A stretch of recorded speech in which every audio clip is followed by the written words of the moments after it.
Preâmbulo de Ramatiz. Meus irmãos, esta obra prende-se a algumas lembranças do contato que tivemos com Jesus de Nazaré, na Palestina, e de indagações que fizemos a alguns dos seus próprios discípulos naquela época e a outros aqui no espaço. Alguns quadros ou configurações de sua infância, adolescência e maturidade podemos revivê-los recorrendo aos arquivos ou registros etéricos, fruto das vibrações das ondas de luz, ao éter ou à caixa dos orientais, que fotografa desde o vibrar de um átomo até a composição de uma galáxia. Nota: conforme não mais ignoram os estudiosos e pensadores do espiritismo, as poderosas sensibilidades etéricas, as ondas luminosas disseminadas pelo universo, o fluido universal, enfim, sede da criação, veículo da vida, possui a prodigiosa capacidade de fotografar e arquivar, em suas indescritíveis essências, os acontecimentos desenrolados sob a luz do sol, na terra ou pela vastidão do infinito. Trecho extraído da página 56 da obra Dramas da Obsessão, de Ivone A. Pereira, editada pela Federação Espírita Brasileira. Em vez de tercermos uma biografia romanceada em que a nossa imaginação ou do médium suprisse os elos faltantes ou obscuros, esforçamo-nos para deixar-vos uma ideia mais nítida e certa da realidade do espírito angélico de Jesus, que jamais discrepou da vida física, pois viveu sem exorbitar dos costumes e das necessidades humanas. Atendendo à sugestão dos nossos maiorais da espiritualidade, procuramos esclarecer os leitores sobre diversos conhecimentos da vida oculta e prepará-los para as revelações futuras, com referência à contextura do seu espírito imortal. Eis os motivos das divagações que costumamos tecer propositadamente, fora dos temas fundamentais de nossas obras, as quais então proporcionam aos nossos leitores o ensejo de uma doutrinação suave, indireta e desapercebida, que os auxilia a ajustar os fragmentos de suas próprias aquisições espirituais, o que lhes seria mais árido numa busca isolada sobre o espírito, fica-lhes mais atraente e fácil quando disseminado em torno de um assunto vertebral na leitura espiritualista. Não defendemos tese, nem pretendemos firmar pontos doutrinários nos relatos sobre o sublime peregrino. Tentamos apenas revelar-vos algumas atitudes e estados de espírito do Mestre Jesus, que se ajustam realmente à sua elevada contextura espiritual. Cabe ao leitor achar justo, certo ou inverossível o texto desta obra, o que, sem dúvida, será de conformidade com o seu próprio grau espiritual. Em verdade, todos nós descobrimos dia a dia que ainda sabemos muito pouco sobre a natureza sideral de Jesus e, possivelmente, só depois de alguns milênios poderemos conhecê-la em sua plenitude. Uma vez que não nos move a vaidade insensata de querermos contentar a todos os homens, desde já asseguramos o nosso respeito e a nossa compreensão diante de qualquer opinião sobre esta obra. Há séculos que os homens desperdiçam seu precioso tempo na indagação de minúcias dos acontecimentos ocorridos em torno do Mestre Jesus. No entanto, descuram-se de considerar e praticar os seus admiráveis ensinamentos de redenção moral e espiritual. Quanto ao seu nascimento, certos estudiosos, baseados na história profana, o julgam nascido em Nazaré, e outros, conforme a tradição evangélica da Igreja Católica, o creem oriundo de Belém. Nota do revisor. Segundo o Evangelho de João, capítulo 1, versículo 45 a 46, o apóstolo refere-se a Jesus de Nazaré, filho de José, do fato de haver se criado em Nazaré e que resultou o cognome Jesus de Nazaré, embora tenha realmente nascido em Belém. E alguns chegam a atribuir o nascimento do mestre Galileu, em Belém, à necessidade de se justificar a lenda criada para situá-lo na manjedoura e assim cumprirem-se integralmente as profecias do Velho Testamento. Nota do revisor. Mateus capítulo 2, versículo 23. Lucas capítulo 2, versículo 4 a 7. Isaías capítulo 9, versículo 6 a 7. A tradição mitológica costuma sempre descrever o nascimento dos grandes iniciados ou avatares destinados a desempenharem relevantes missões sociais ou espirituais, como provindos de virgens e sob misterioso esponsalício estranho à ordem natural do sexo e da gestação. Krishna, Lao, Tse, Zoroastro, Buda, Salivahana e outros instrutores espirituais nasceram de virgens e através de fenômenos ou processos extraterrenos. Jesus, portanto, devido à sua elevada hierarquia sideral, também não escaparia de vir à luz do mundo sem alterar a virgindade de Maria e ser concebido por obra e graça do Espírito Santo. Ainda existem outras preocupações quanto a certos acontecimentos, tais como se José e Maria realmente se movimentaram para atender ao recenseamento ordenado pelos romanos. Se isso aconteceu, só poderia ter ocorrido no reinado de Quirinos, após a queda de Arquelau. Mas se Jesus nasceu sob o poder de Herodes, conforme asseguram os dois evangelhos, nota: Mateus, capítulo 2, versículo 1. Lucas, capítulo 1, versículo 5. Então a viagem de José e Maria rumo a Jerusalém não se realizou, porquanto no regime de Herodes não houve qualquer recenseamento.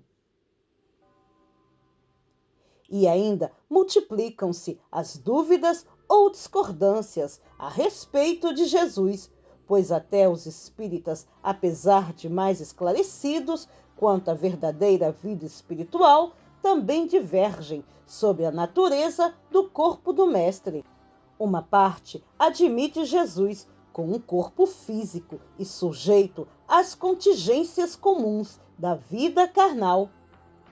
Outros preferem a tese dos 4 evangelhos de Rustain, obra mais afim às revelações mitológicas do catolicismo e responsável pela concepção do corpo fluídico. Aliás, essa assertiva de Jesus ter um corpo fluídico ajusta-se ao mistério da sua ascensão em corpo e alma, a qual não é admitida pelos espíritas kardecistas. No entanto, estas discussões sobre as características ou minúcias dos acontecimentos ocorridos quanto ao nascimento de Jesus constituem perda de tempo, pois o aspecto mais importante é a sua vida de abnegação e sacrifício ilimitados, no sentido de salvar a humanidade. Belém ou Nazaré, o lar ou a manjedoura, corpo físico ou fluídico, milagres ou trivialidades, são circunstâncias incapazes de influir sobre o conteúdo do seu evangelho, o mais avançado código de leis de aperfeiçoamento espiritual. Jesus sempre viveu em si mesmo os ensinamentos e conceitos salvadores ensinados ao homem terreno. Obviamente, é muito mais valiosa e importante a sua doutrina, e não os aspectos humanos do ambiente onde ele nasceu e viveu. A consumação do seu holocausto na cruz foi o coroamento messiânico e a confirmação inconfundível de toda a sua doutrina recomendada à humanidade e sem derrogar as leis do mundo material, pois os seus próprios milagres nada tinham de sobrenaturais, mas podiam ser facilmente explicáveis pelas leis da física transcendental com relação aos fenômenos mediúnicos hoje conhecidos. Jesus, embora fosse um anjo exilado do céu, viveu junto dos terrícolas, lutando na vida humana com as mesmas armas, sem privilégios especiais e sem recorrer a interferências extraterrenas para eximir-se das angústias e dores inerentes à sua tarefa messiânica.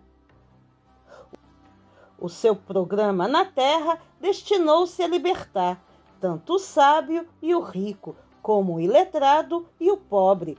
Por isso, enfrentou as mesmas reações comuns a todos os homens, suportando as tendências instintivas e os impulsos atávicos próprios de sua constituição biológica hereditária, embora lhe atribuíssem uma linhagem excepcional da estirpe de Davi. Nota: Lucas, capítulo 2, versículo 4. 2 Timóteo, capítulo 2, versículo 8. O mestre mobilizava todos os recursos possíveis para evitar sua desencarnação prematura, cujo corpo de carne se ressentia do potencial elevado das vibrações emitidas pelo seu espírito angélico. Vivia, em alguns minutos, os pensamentos, as emoções, angústias e ansiedades que os terrícolas não conseguiam viver em uma existência. O ritmo do metabolismo de sua vida espiritual ultrapassava o limite áurico de toda a humanidade terráquea, e os seus raciocínios transbordavam fora do tempo e do espaço, exaurindo-lhe o cérebro.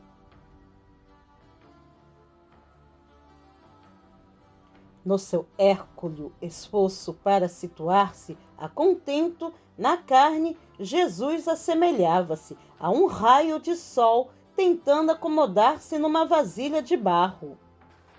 A sua mente vivia hipertensa, cujo impacto se descarregava sobre os plexos nervosos, oprimiam-lhe o cérebro, os nervos, o sangue e os vasos capilares, resultando, então, perigosos hiatos na rede circulatória.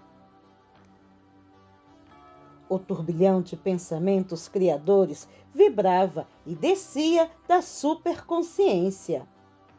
Ele, então, recorria aos jejuns periódicos, a fim de o seu espírito conseguir maior liberdade nessas fases pré-agônicas de desafogo da matéria.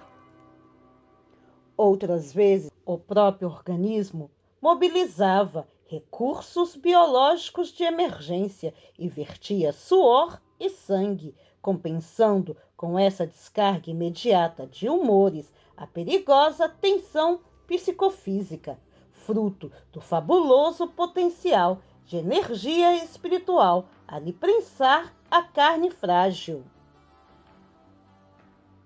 Nota do revisor. O Evangelho de Lucas, capítulo 22, versículo 44, refere o seguinte, abre aspas, e veio-lhe um suor de sangue, como de gotas de sangue, que caía sobre a terra, fecha aspas. Trata-se de suor sanguíneo por hemorragia das glândulas sudoríparas, que a medicina chama de hematidrose. Embora as paixões e os desejos estejam na alma, Jesus também se viu obrigado a mobilizar os seus recursos angélicos a fim de neutralizar as vibrações pesadas do ambiente onde se encontrava, assim como as flores delicadas resistem aos ventos agressivos. A própria narrativa religiosa simboliza na tentação de Satanás. Nota, Mateus capítulo 4, versículo 1 a 11. Ao Mestre Jesus, no deserto da vida humana, a força dos impulsos da animalidade, pretendendo enlaçá-lo nas teias sedutoras da vida sensual e epicurísticas do mundo. Nota, epicurista. Doutrina do filósofo grego Epicuro, 341 a 270 a.C., e seus discípulos. É um sistema filosófico que prega a procura dos prazeres moderados para atingir um estado de tranquilidade e de libertação do medo, com ausência de sofrimento corporal, pelo conhecimento do funcionamento do mundo e da limitação dos desejos.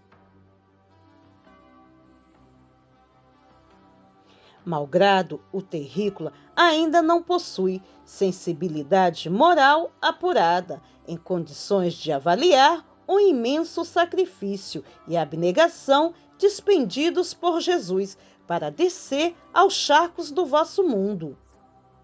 São bem menores as lutas, angústias e os tormentos do pecador, no sentido de purificar-se até subir às esferas da angelitude, ante o martírio do anjo que renuncia às venturas celestiais dos mundos divinos para descer ao abismo pantanoso dos mundos materiais, como sucedeu a Jesus.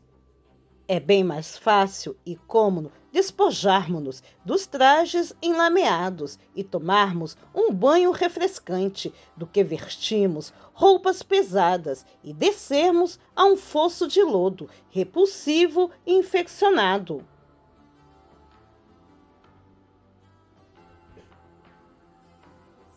Nota: vide as obras psicografado por Francisco Cândido Xavier, pelo Espírito André Luiz, Os Mensageiros, Obreiros da Vida Eterna e Libertação, onde se debatem criaturas necessitadas de nosso auxílio.